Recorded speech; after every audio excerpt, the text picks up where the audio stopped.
So, yeah, winter has really finally come over here.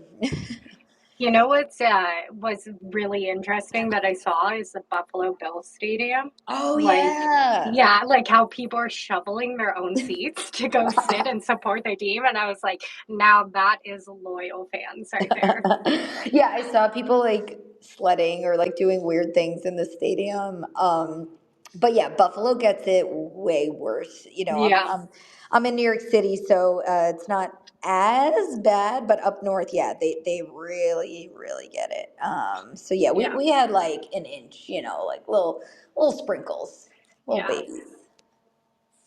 So. I know in San Francisco, like it wasn't cold at all. And then randomly one day it was like 47 degrees, and we are like, what is happening?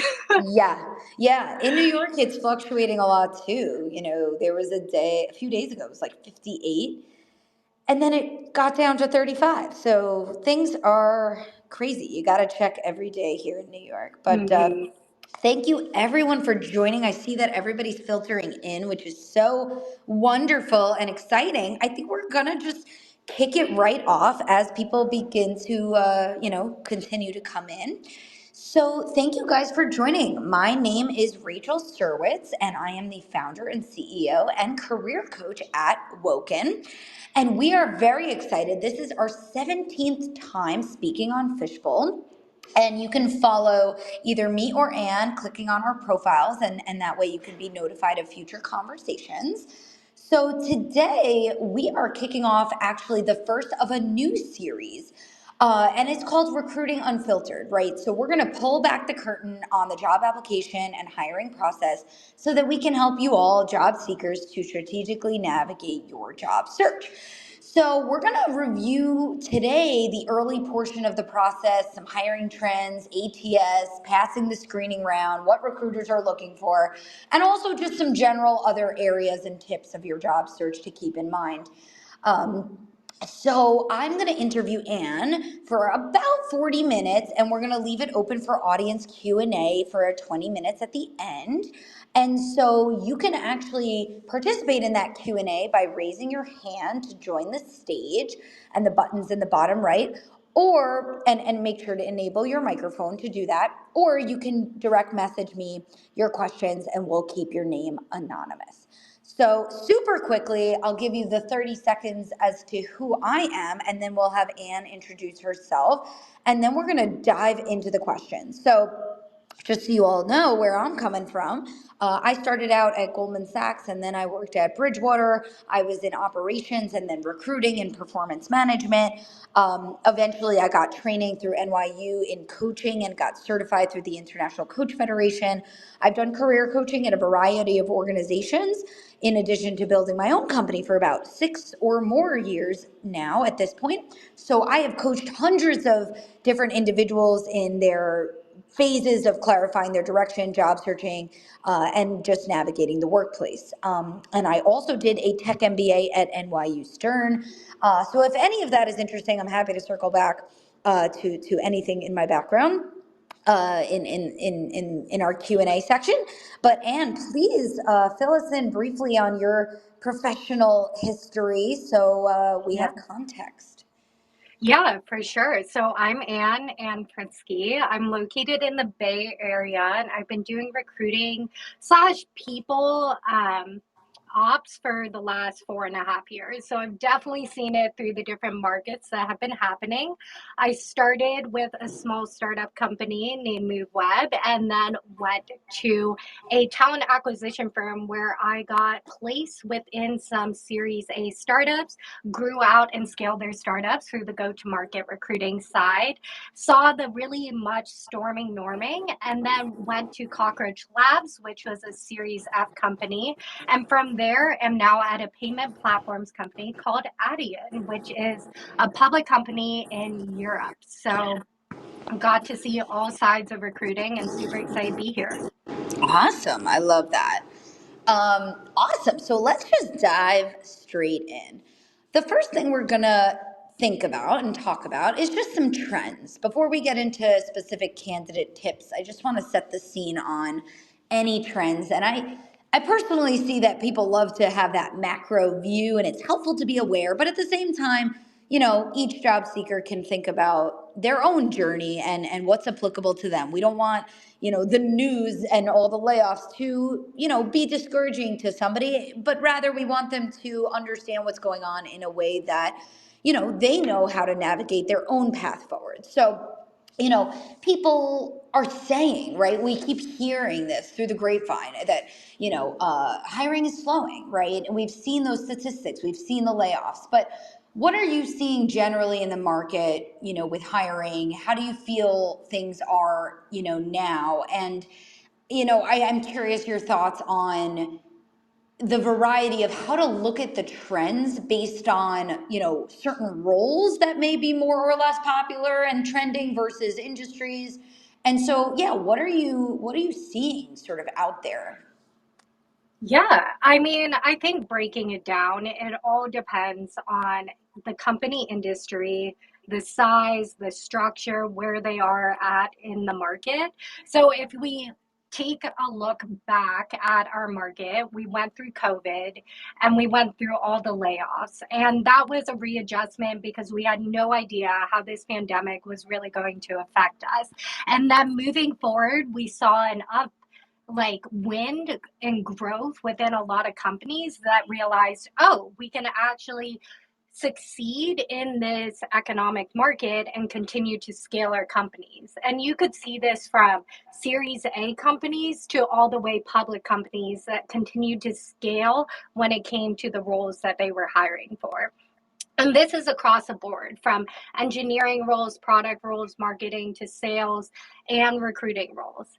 Then, as we continue to scale, we went into the macro economy, which was a readjustment of inflation, which meant that layoffs started to happen again. And that was a huge readjustment to the whole tech market. And we are continuously seeing layoffs happening, but it isn't dependent on one industry and one type of role. And that's something to kind of reestablish and remind you to not pigeonhole yourself into thinking that one market trend will decipher how you are going to do in the interview process or landing the certain job that you want. Yeah, that's huge. And I always encourage people the same thing, right? Because the news can feel discouraging, but it doesn't mean that, your path, that you're going to have less opportunities by any means. So be strategic, right? And still pinpoint, your own opportunities, because even where there's layoffs at the same time in the market, you're also seeing the upticks and you're seeing hiring. So we're seeing it all. And sometimes we look at the news and we sort of apply that and think, oh, now it's going to be everywhere versus like, all right, maybe if there was a layoff at that company, I may not target that company, but there's so much else that's out there that we can really zoom in on. How do you think, Anne, about, of course we can look at online job openings, right? And Mhm. job postings. But what about just identifying and targeting companies and targeting industries and figuring out what's active and what's growing and maybe what's stagnant, right? Is there any strategic tips on researching or just sort of, yeah, knowing what to go after? Yeah, I mean, I would say don't shy away from LinkedIn. I think people really overlook that as a great social network that can really connect you to not only individuals that are potentially in the candidate market, hiring managers, looking at what the company is doing, but also what's the most recent news. And then there are resources such as layoff.fyi, which really keep up to date on every single company that is announcing layoffs. I mean, this might not include silent reorgs and restructures, so keep that in mind. But most companies have to post when they do org wide layoffs. So then those are great resources for you to really look into. When it Yeah. comes, Mhm. yeah. And then when it comes to online job openings, I always recommend that any candidates that I'm talking to, passively or actively, that they're always refreshing the career page because that is typically where you will see the most open headcount and the most reflective of where the company is scaling. Yes, I love that. And I mean, you're very much in the startup space. If somebody is focusing on startups, I imagine you can look at, who just got a fundraising round, or even looking at, a certain venture capital's website to see, sometimes they'll have a job board for their portfolio companies. So getting really creative, to see what's going on. I mean, I also love alternative communities, like finding Slack groups or just other Hmm. resources and meetups and just ways of continuing to keep your ear to the ground. There's different ways to identify what's hot, what's going on, Yeah. but different places to look.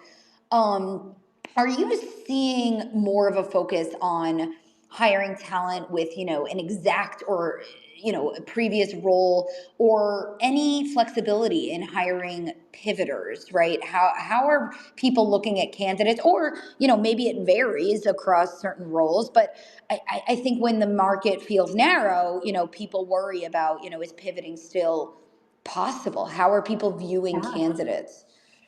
That is a great question. And to be the most unfiltered and transparent, I would say this market really is against pivoters. And the hardest part, and the reason why I say this, is when a recruiter is typically looking at candidates, they are placed under measures that the hiring manager expects for this candidate to have. Yeah. So we go after the market, and then we see these candidates and we look at their profiles and we see, do they align? The main way that I would say pivoters are successful are still being within that certain sector. So I'll give you an example. Sales, for example, if you did pre-sales versus post-sales, it still has the same transferable skills, meaning you are still being very commercial focused, you are being strategic, and you are working with stakeholders that are at an executive level. So then, because of this, it is easy for you to reorganize your career path to potentially set yourself up for success to pivot into more post sales. I know, for example, that a lot of recruiters that were laid off during this market have realigned their path to go towards sales because, again, it has similar transferable skills. You're very people oriented, you are strategic, you're understanding how to make those connections in the market and really put your best step forward. Yeah, I love that. And I think it's just a reminder, like, it's not to say don't pivot, it's just to say really deeply understand, like, yourself, your transferable Hmm. skills, understand what roles are applicable or relevant, and make sure your materials are crystal clear about using the right language and the terms, right? Because, I used to always say you can explain your skills in so many different ways. So, what words, what phrases are you using to make it crystal clear that your background makes sense for your direction, right? That means Yeah. deeply understanding your skills, how to phrase it, and deeply understanding your direction. And, I love, we're going to talk about a little bit, networking and things like that, Hmm. but if you're not sure where you want to go, or if you're not sure what a certain role is all about, hosting some informational chats, that deep understanding is going to help so much when you brand yourself and know how to move forward. So, yeah, it's all sort of possible, but there are steps to take to sort of be Yeah. methodical and prepared, and sort of to succeed, even if you're making a small transition, right? Yeah. And just really piggybacking off of what you just said, it's all about the prep and the steps that you do when it comes to resource to set yourself up for success. If you do submit a resume into, a company's career page and they see that this person did X and Y but is going after A and B, there is more chance of rejection. So how do you then realign your skill set on your resume to better represent where you want to go and pivot? Totally.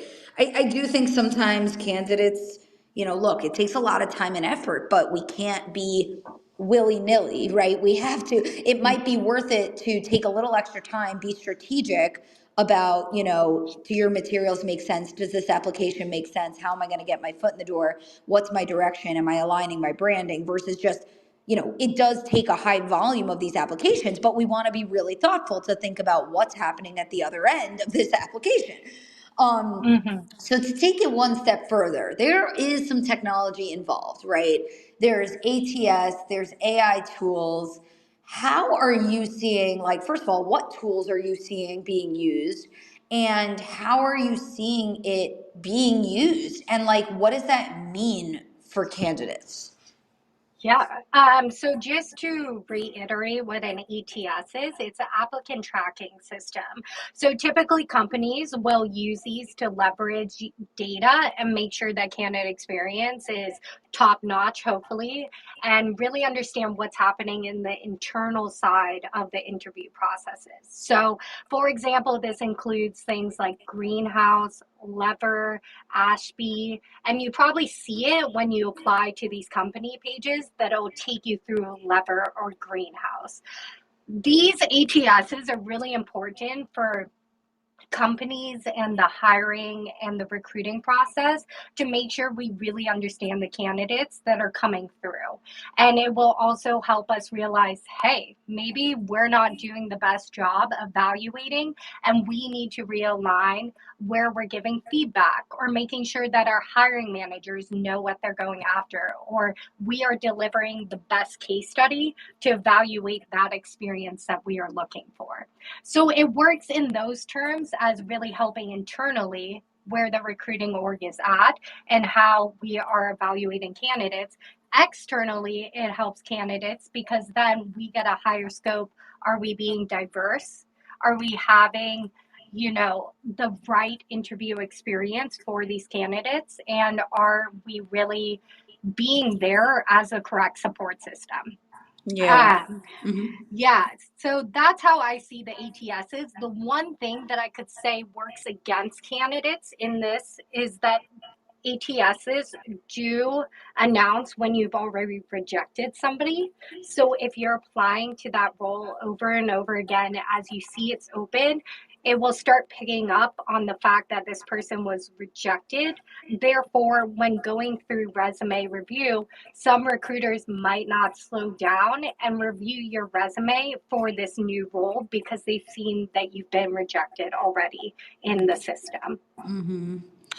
Yeah, it's tough out there, right? We're facing a lot of technology that has, sort of, there's a decision point. So I mean, I'm curious about things that feel automated, right? So, can you talk to us about the first step of the process and the technical tools and what's happening where there's, whether it's AI or just the assessing Yeah. keywords and the auto rejects, like tell me about the beginning of the process. And, of course, in a nutshell, like the key is to optimize the keywords on your resume. But is there anything else we can do to think about those early parts of the process when technology is involved?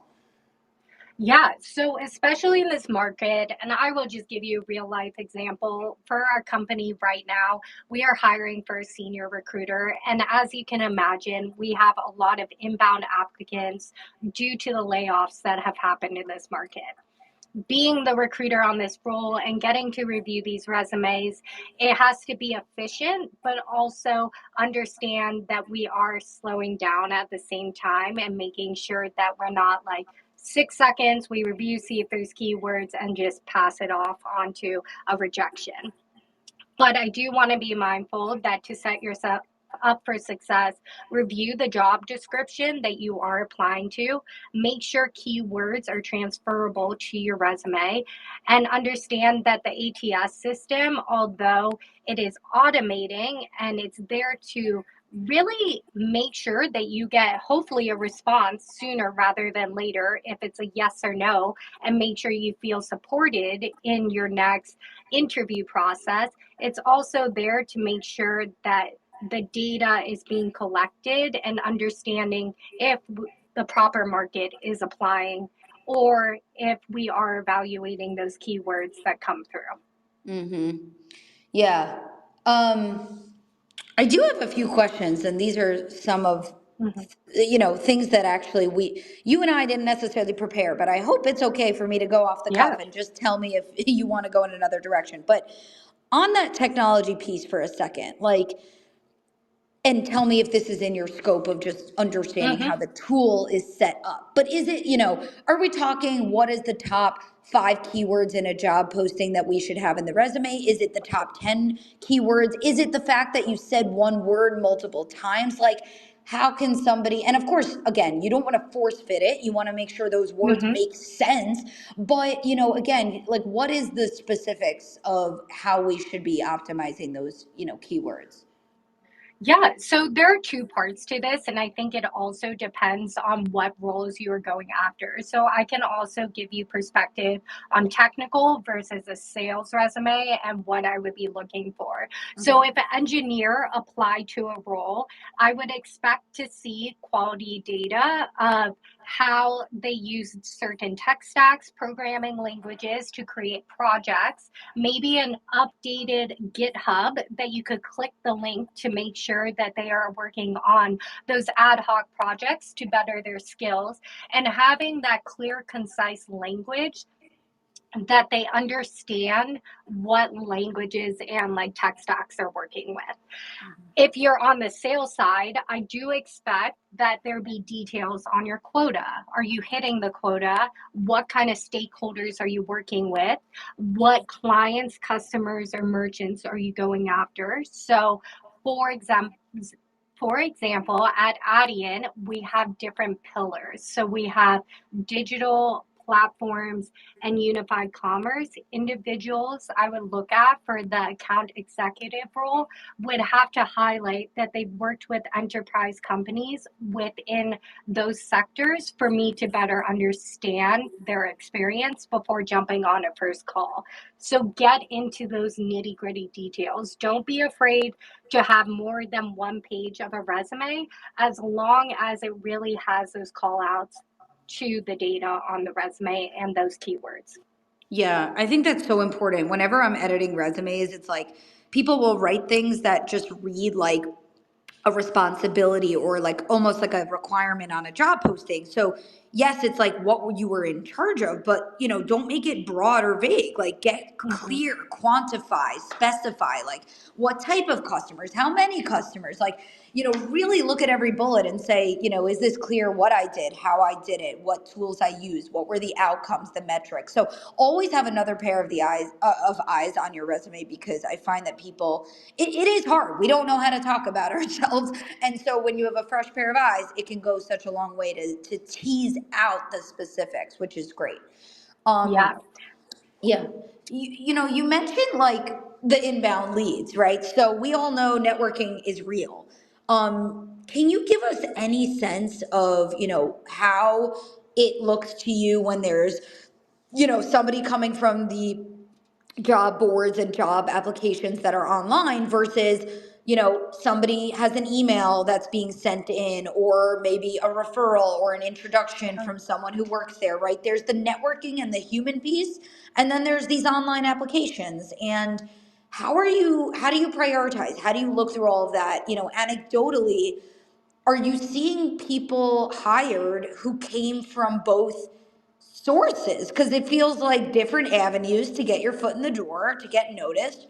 And so, what are you seeing? Are you seeing one that's drastically more successful, that, it should people pay attention to sending a communication or getting some inroads from a Mm-hmm. person, you know? Yeah, I mean, that's a great question. And I think speaking for myself and the companies that I've worked for, we really try to have unbiased interviewing when it comes to reviewing an applicant that applied versus reviewing a referral. And I can get more into details on our ATS. It really bunches everybody together. So as I'm going through all these applications, I can see if you found our job posting through Indeed versus LinkedIn.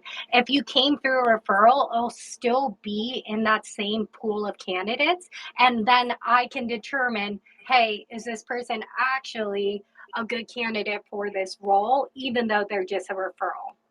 I Mm-hmm. would say if a good company approaches this way, there will be an equal balance of inbounds that are just applying through the career applying through the career page, coming through events like Out in Tech, where you can join for free and get to see all these different career booths virtually through different companies. And then you can also see that referrals happen.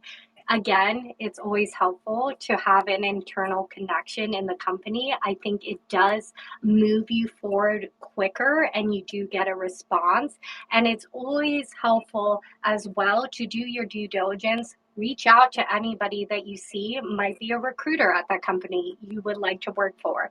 All you do, send a simple message saying, hey, saw this role. These are a few reasons why I feel like I would be good for this role.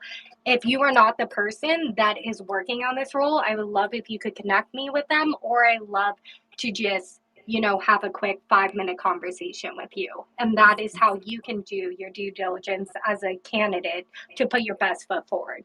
Yes, I love it. Amazing. Now, again, trying to get as real as humanly possible here. In terms of, the volume, right? Mm-hmm. Of not well, there's volume of what candidates need to be doing, but I'm curious, how many candidates do you see in a typical process? And maybe it totally varies based on role or company, but when we think about how many apply to how many get the screening to how many move forward, like any rough numbers just to help people get a sense of like what's going on the other side. Yeah, I will definitely be very transparent about this. So, within the macro economy itself, we've seen an influx of inbound candidates just due to the layoffs, individuals that are ready to apply for a new role, which makes sense. You are hungry for your next career opportunity. Um, as these roles open up, especially for evergreen roles, and this is quite a difference from niche roles, and I can get more into detail on that.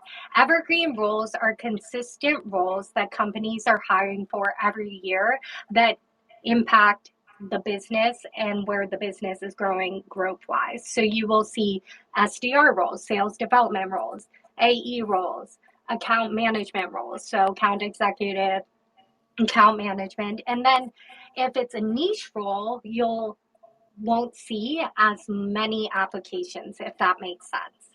So on the fact that we're looking at an evergreen role and we open up a sales role that is very generic and multiple people in the industry are laid off with this experience or might not even be laid off, you might see 1,000+ applicants. From there, we start trickling through them. The pass-through rate is typically 30% of those applicants.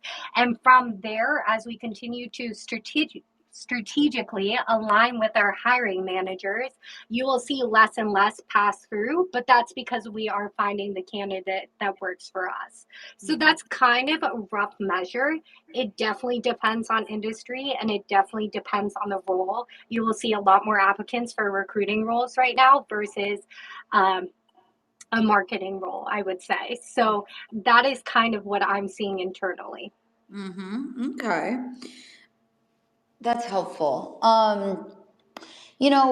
We talked a little bit about pivoters, but just to come back to a candidate's direction, when you talk with a candidate, right, beyond just that resume piece, how do you feel it affects things, when somebody's open to multiple directions? It's interesting, right? Because could your skills be applicable in a few different ways? But do you see that makes somebody confused or overwhelmed? And, does it alter their search or their ability to succeed in interviews when they have a lot of potential directions to go? Like when you're chatting with candidates, how focused, how narrow, do you think they should get? Yeah. I would say, when chatting with candidates, really be aligned with the company vision, do your research on the exact role. And really strategically pull examples that show what the job description is looking for. So, another example is working on an enterprise account manager role. We expect them to be strategically commercial oriented. We really want them to focus on that relationship building side. So, I would expect that candidate to draw clear examples with details, and I would prefer more details on those examples than trying to nitpick more and ask them to really think about examples. I want them to come ready. Yeah. Hopefully that answers your question on that. Yeah, I mean, look, so from my perspective, right, and everybody listening here, I'm a career coach, so I hear the honest side of what people are dealing with, and you are probably meeting with people who are, trying to put on their most prepared face. And Mm-hmm. so what's really interesting is, I see people debate lots of different directions. When they come to you and they come to an interview, they've got to be ready. So, from my perspective, what helps candidates a lot is to understand their best fit direction, because you can spend all the more time truly preparing and making sure your stories come across really well. So, from my perspective, I see people who are, trying to pursue so many things, and it doesn't always help you to sell yourself or really win in these conversations if you're not really sure which direction you want to, pursue. And Yeah. I don't know, maybe you've had some of those honest conversations, but have Mm-hmm. you ever, noticed things that,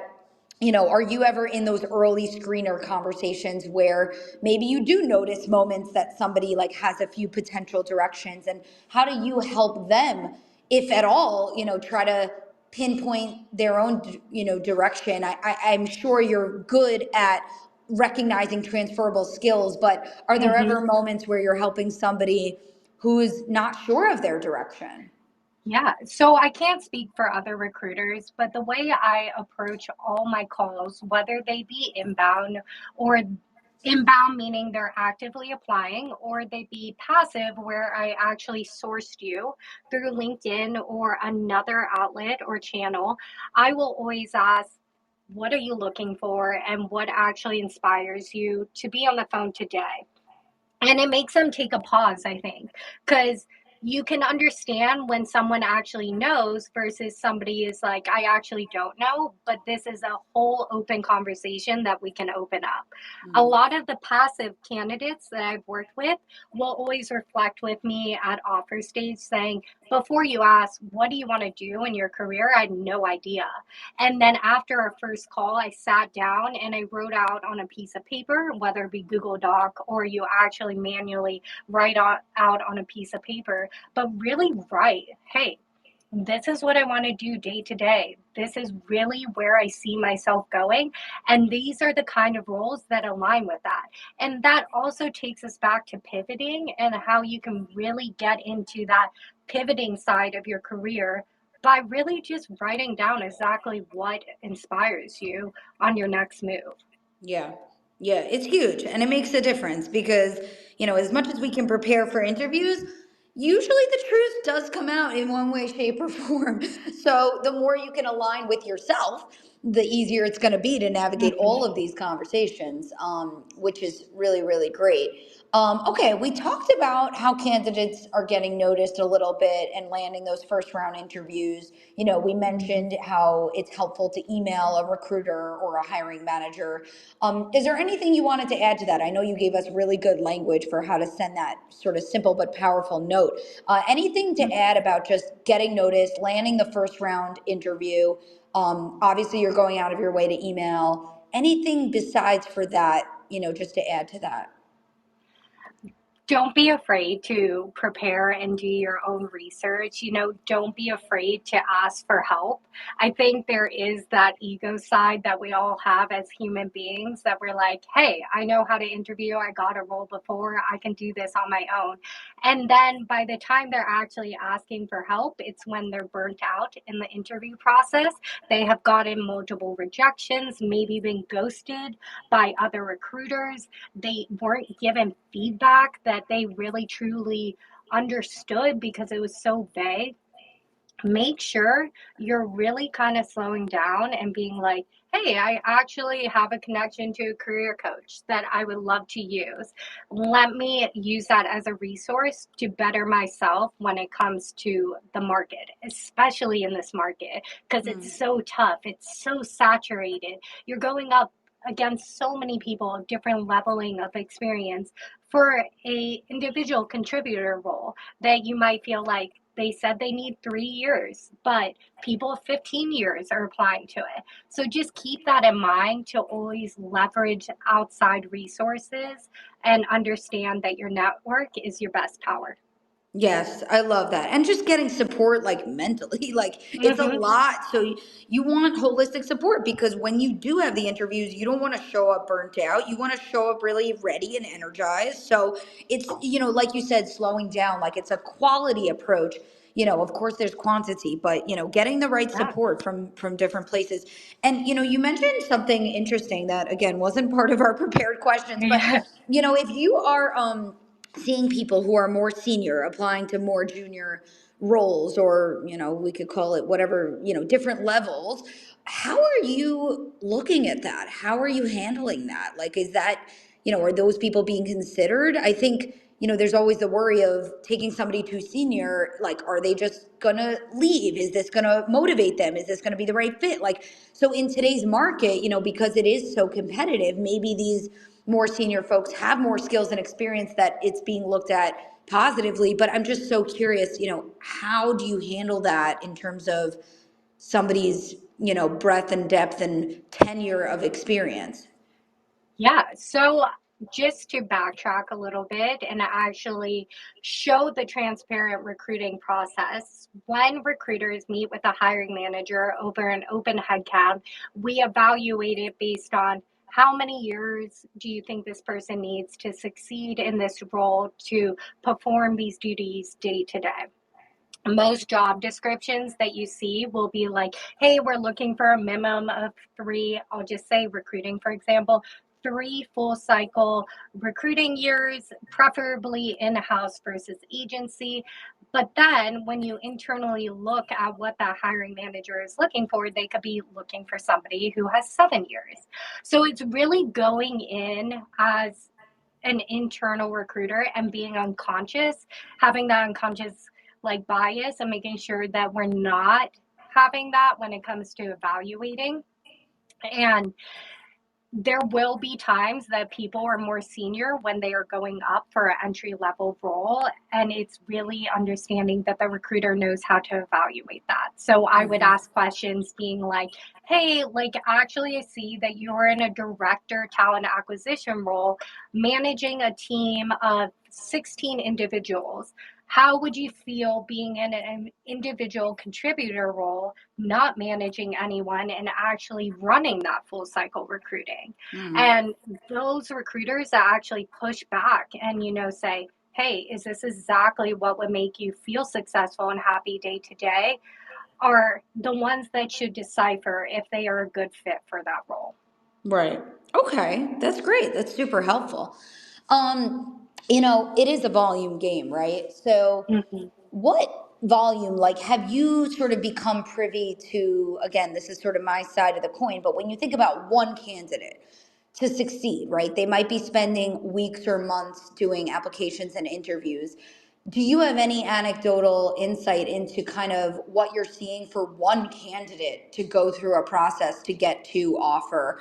I know you're taking a candidate through your roles, but when you zoom out and hear about candidates' experiences, do you have any insight, or can you shed light on what that's looking like? Volume that somebody should expect, or timeline, or just effort in an overall sense. And again, I don't say this to discourage anyone. I think perspective is so important, and that way, again, you take as much effort as you can to be strategic about what you go after, because it is going to take you time. So you don't want to elongate your search. You want to be as efficient and smart about it, and what's a fit for you, and going after the right things, right? So but have you, what sense do you have about the volume that it's looking like for a candidate, in their search? Yeah. I mean, so different parts to this question. One, being a recruiter on LinkedIn and being on that side of LinkedIn, I see so many stats of how many interviews individuals got to, how many rejections they got to their applications before actually hearing back and then finally getting to an offer. Being a recruiter who was laid off and going through this whole market, I applied to multiple companies, didn't hear back, finally got some traction, got to final rounds, and it's all about just really having that persistence. And I know that is such a generic term, but it's really believing that every application that you apply with, you took that time, and that is more time that somebody who isn't applying to that role is doing. And you are leveraging that as putting yourself in front of the company. I also wanted to follow up and be like, I know it's very discouraging. If we're being really honest, we don't want to discourage people, but you can get very burnt out very quickly. And the way to combat this is really honor those moments of not applying to a role and Mm, taking a step back for a week, refreshing your mindset so you are not jaded when you're going into these interview processes, and really refilling your soul with the good versus just seeing that rejection over and over again. totally. I love that. I always say, like, hands off keys, in the sense of, like, if you're feeling stressed, Mm-hmm. maybe that's not the moment to do job search, right? So if you need a Yeah. little mindset support, go get your mindset support. Or, there's other ways to feel productive in job search that isn't just applications. You can, do some upskilling projects. You could show up to a job fair. You can network with people and learn. You can research. You can reflect on what it is you want. Of course, you can improve your materials. There's so many other ways. So if you need a break from the applications, like, let's not just spam people, right? Let's be really thoughtful. And I think Anne has a really good point. Like, we are humans in the end of the day. So as much as there's like technology and we need to understand the process, we also need to Mm-hmm. understand ourselves, right? Um, yeah, this is so, so good. I did see a question come in, and then if anyone else has questions, please feel free to raise Yeah. your hand or DM us, and I will get to that audience question, and then I've got more questions for Anne, so we can always keep going. But in the meantime, let me just read out this one audience question so that we can get started on it. So the one question is, can you address average length of time to hear back about an application before assuming you didn't get through and move on? And also, advice about reaching out to a hiring manager, if you don't know them. I mean, it sounds like what you were saying is, of course, try to reach out to people. But if you can touch on both of those, that would be wonderful. Yeah, so the first part of that question was just average length of time to hear back versus understanding if you were ghosted or if you're eventually going to receive that rejection email. I would say it's all about the company and how their org is, as well as the recruiters that they are hiring. So internally at Adyen, we are held to a standard that we will reach back out to you within 48 hours after having a initial conversation. If you are just applying, we get back to you within 5 business days. We do this because we want to make sure you're not in the dark. Candidate experience starts right when you apply on that career page. It doesn't start once we have our first conversation with you. So we want to make sure that it is seamless from the start.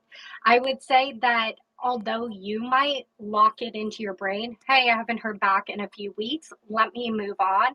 Just also remember that due to the saturation in the market, sometimes the recruiter has to take down the role on a job posting, so like a job board like LinkedIn, for example, or Glassdoor, and evaluate that influx of thousands of candidates that have applied to make sure we're doing our due diligence to get back to those candidates.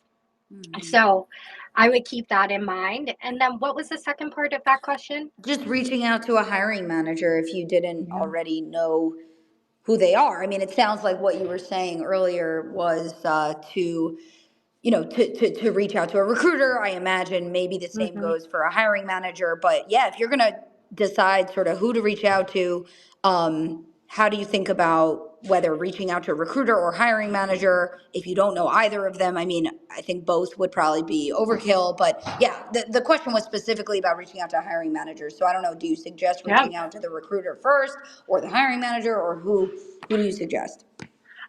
I would say both. You have nothing to lose. The one thing that could happen is they don't respond, but at least you tried. I do always pass on information when individuals reach out to me, and it might not even be a role that I'm working on. But if they take that time to LinkedIn message me, try to connect and be like, hey, saw this role, here's my resume, yada, yada. Like, I would love if I could hop on a call with you. And if I'm not that recruiter, I'm like, hey, I'm not that recruiter, but let me actually put your resume in front of that recruiter and they can reach out to you. Yeah. It's always worth a shot, I say. All the shots that you don't take are just shots that will never get you anywhere, if that makes sense. Yes, I think it's that Wayne Gretzky Yeah, quote, right? The shots we don't take. We miss all the shots we don't take. Um, yeah, so we've got another question coming in. So are cover letters necessary? Should we steer away from using AI to generate resume and cover yeah. letters? Are you seeing the same bullets and the same language over and over? This is a great question.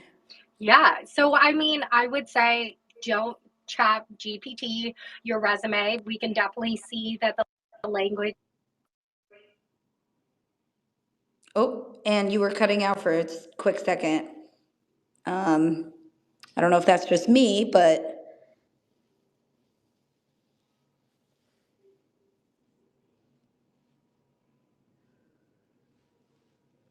okay, wait, let's see. That, There we go. Oh, sorry. oh, can And you hear? yes, can you Sorry. sorry, start from the beginning. So don't chat GPT things because you can tell, right? Is that what you're Yeah, saying? yeah. Sorry, did it cut off? I had a It call did. come in. Oh, that Oh, is unfortunate. all good. um, yeah, so anyways, do not chat GPT everything when it comes to your resume. We want to see that personalization. And I think most recruiters can tell when it is automated and when it was through a program and you basically put it together through that automation. Yeah. When it actually comes to the cover letter, I had an internal conversation with my whole recruiting team. And for the most part, I think with the saturation of the market, cover letters don't really set you aside. We don't really look at it and read a 3 paragraph cover letter. But the way that I can say this is have a career objective on top of your resume. And I'm sure, Rachel, you have spoken to many of the individuals that you have partnered and worked with, but a career objective is just 2 or 3 sentences on the top of your resume. And that essentially is like a mini cover letter. It Yeah. condenses it, it makes it easier to not have that automation and always Yeah. figuring out, oh, did I use the correct cover letter as I applied to this role versus that role? And again, it's less traffic when it comes to the documents we have to go through when we're going really quickly through the resumes. Yes, I agree. I think over the years, my suggestion for the top of the resume has sort of grown. Of course, it shouldn't be too long, but how can you make it quick and easy for somebody to understand you holistically Mm-hmm. as an overview at the top of that resume? And I think so many people are not sure about how to do a summary at the top, but guess what? Instead of just being stressed about like, oh, I'm going to write this generic language, like get another pair of eyes on it, because there is a way of making it powerful and clear and specific and easy for somebody to digest quickly. Like, it's so funny you say that, Anne, because I think in my experience, the top of the resume has become more important when I'm working with people, because it can tell you a lot quickly. And in these days, like you said, there's just less time, and to your point about the AI stuff, um, I agree, right? You Mm-hmm. look, can ChatGPT, like if you were to put in specific metrics and specific project language, can it help you grammatically write the same thing a little better? Or can it help you maybe brainstorm what it is you want to say? But, copying and pasting, you have to be very careful of like, can this tool actually help me behind the scenes versus speaking for you. This is just out of curiosity, and with Mm-hmm. the cover letters, I realize there's not a lot of time, and this is helpful because we don't want people to waste their time. Yeah. But this is a silly question. Do you just see oh, they at least submitted a cover letter and that makes a difference in terms of their effort versus what's inside of the letter? Or is it like meaning if somebody didn't attach one versus they did, does that make any difference? Like I realize you don't have time to open it, but Yeah. I think honestly, if we're being fully unfiltered, the recruiters will not take the time to review the cover letter, nor will they be like, oh, this person made an extra effort, because most of us, with that assumption, assume that it is just a basic cover letter that has been sent to multiple right, different companies as right, well. right. So although you might think that you're making an extra effort, we just look at it, oh, it's just, another document that we might have to review and read through. I would say really hone in on your resume, continue to update it. If you do get a rejection, don't be afraid to ask for feedback. Was there any more data I could have put on my resume? What could I have updated more to better support my candidacy when it came to applying? Yeah, yeah, I think that's amazing. Um, and yeah, like it just shows the importance of that mini little cover letter at the top. And also, when you're sending an email, you can have a mini tiny Mm-hmm. little, like you said, like here's why I'm a fit. So Yeah. the idea of the cover letter can be influenced in other spaces and the LinkedIn about section, things like that. So yeah, just to touch on LinkedIn, really fast. Anything else? Well, I mean, we touched on the resume, we touched on cover letters, LinkedIn profile. Anything that stands Yeah. out to you? Top tips of what you've seen done well, or things candidates can be aware of in their profile. Yeah, so I would say, really have an accurate title to what you are doing at your current role. So if you are working in a sales role, really make sure that you have that title that matches what you are doing. And then from there, have a little blurb of what you might be honed in on to the day to day. So for example, I'm a very generic title on my LinkedIn. It just says recruiting. But then if you look at my profile, you can quickly be like, oh, she does business recruiting. She works on the commercial side. She really likes sourcing and finding those specialized candidates. Put in your skills also on LinkedIn. And I think it's just the more data, it really shows that you're really representing yourself and what you can truly do when it comes to your next job. Mm-hmm. Yeah, I love it. Yeah, and continue to share questions with us in our DMs, or you can raise your hand if you have questions. We do have a few minutes to go. In the meantime, let me just see anything else that we didn't hit yet. I mean, this is a broad one, but common pitfalls and biggest driver of success in the job search. If there's something we didn't already hit on, Yeah. when we sort of have to really pinpoint the top pitfall or the top, success driver, is there any patterns or anything you've seen stand out to you on either end of the spectrum? Yeah, I mean, being unfiltered, I can talk about examples that are happening currently with recruiting roles. So there are amazing recruiters that are in the industry that unfortunately got laid off due to the macroeconomy. So looking at these resumes, we see they're a great fit by paper. Let's jump on that initial screen. But I think one thing that individuals forget is how important it is to really research that company and really do that extra step of understanding, hey, let me have a call out to one of the values or the core values or the formulas, as we would like to call them at Adyen, and how I align to that day to day and show an example of where I'm pursuing it. I think that is a pitfall that a lot of candidates can have. They might have that strategy, they might have the experience, but also does their culture align to what we're looking for? And that is what I have seen. The biggest success that you can do with this is really making sure you are asking for that preparation. So if you jump on a 10-minute call with a recruiter prior to the call with the hiring manager, they might tell you, hey, this person actually is very analytical and wants you to do a shout out to the core values. And then from there, ask for feedback. Even if you think you did well, always ask for feedback just to make sure you are aligning yourself throughout the interview process. Mm-hmm. Love it. Amazing. Um, Anything else, to succeed in the interview process? I think we touched a lot on the application process, but Mhm. anything else either during those conversations? Of course, I think sometimes people forget the in between the interviews, your email etiquette. And, I always say following up after interviews it's a meaningful opportunity. You can add value, you can, expand on the conversation. So there's the in between, but also during the interview itself. We haven't really touched on that. Anything, and I know this is a really broad question, but anything in particular during those interviews that, people should be keeping in mind?